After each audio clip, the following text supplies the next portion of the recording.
Je vous salue au nom de Jésus dans cette cinquième série de notre étude sur les tentations grandes de l'œuvre, épreuve et tentation.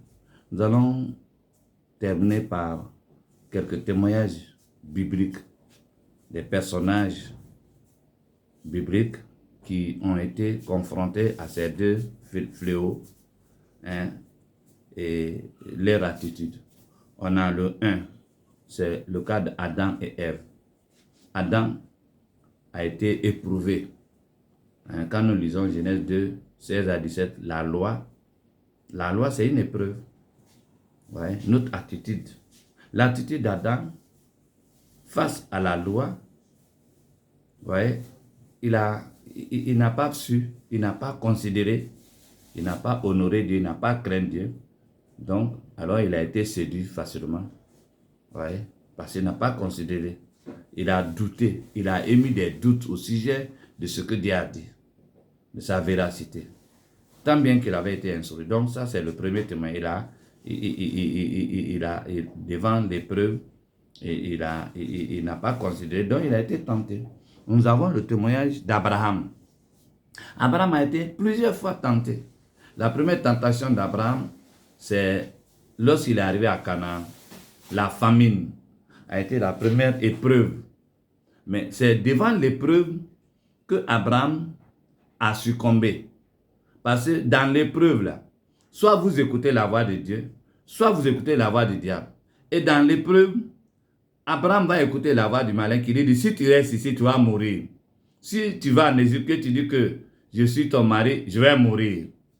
Donc c'est ça la tentation. Les deux cohabitent toujours ensemble et ils attendent toujours le meilleur moment pour exploiter. Tout dépend de votre considération de la parole ou bien de la relation que vous avez avec la parole de Dieu. Si Abraham en Égypte disait, ah, comme c'est Dieu qui m'a envoyé ici, tout ce qui va m'arriver ici, que le nom de Dieu soit glorifié. C'est fini, il n'allait pas arriver en Égypte. Mais à partir du moment où il a craint de mourir, il a oublié qu'il n'était pas venu en Égypte par lui-même.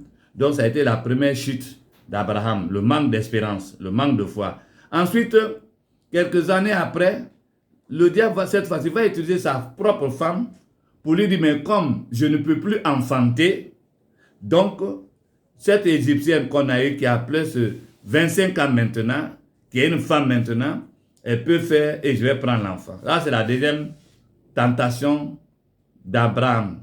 Il a accepté.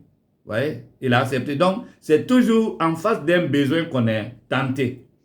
Or, le besoin, c'est ça l'épreuve.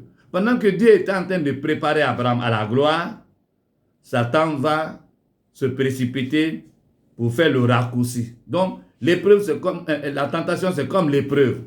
Nous avons le témoignage, par exemple, de Joseph.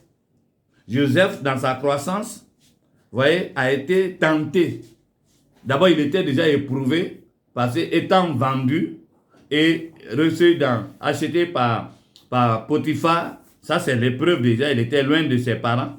Et dans l'épreuve, il va être tenté. Le diable va le tenter, il va utiliser la femme de Potiphar.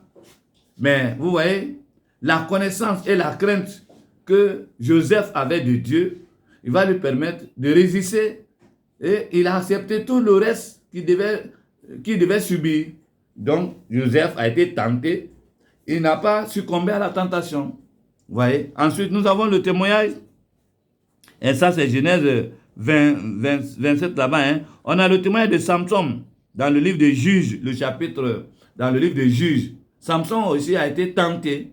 Vous voyez, il a été tenté et il a succombé à la tentation. Parce qu'il n'a pas écouté la loi de Moïse. Il n'a pas écouté les conseils de ses parents. Nous avons le témoignage, par exemple, d'Elimelech. Elimelech, le mari de Naomi, dans le livre de Ruth, au chapitre 1.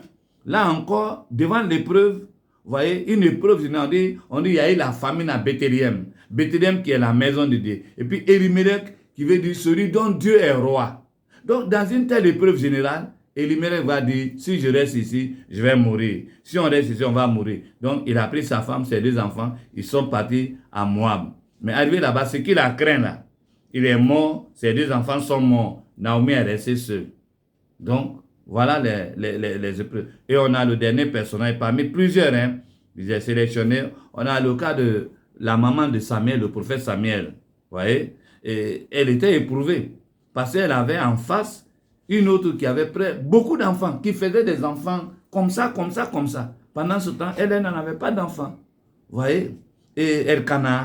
Et vraiment, mais au finish, qu'est-ce qu'Anne va faire? Au lieu de convoiter, au lieu de s'agiter, elle va finir par reconnaître et se rendre à Dieu pour dire à Dieu, si tu m'as donné, je vais te le donner. Vous voyez, Anne s'est humiliée finalement. Et quand Dieu lui a donné l'enfant qui s'appelle Samuel, elle a mis ça au service de Samuel, de Dieu, au lieu de s'en réjouir pour se venger de sa sœur Elkana. Donc, nous avons beaucoup de personnages. On a Jésus qui a été tenté, mais comme Jésus connaissait et il avait confiance en Dieu, donc il a utilisé la parole de Dieu pour répondre à toutes les propositions que le diable nous fait.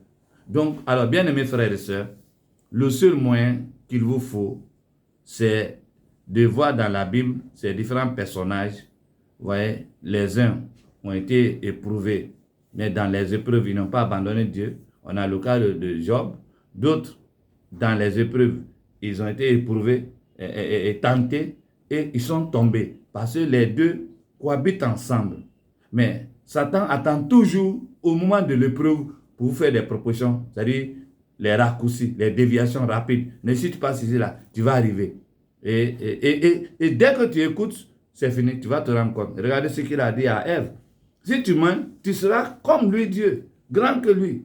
Mais finalement, voilà. Donc voilà cette œuvre-là. Elle se trouve dans la librairie OMSI et dans toutes les librairies chrétiennes. Vous voyez, et ça, c'est le résumé que j'ai fait avec vous là. Que le Seigneur vous bénisse. Merci et à bientôt pour une autre œuvre.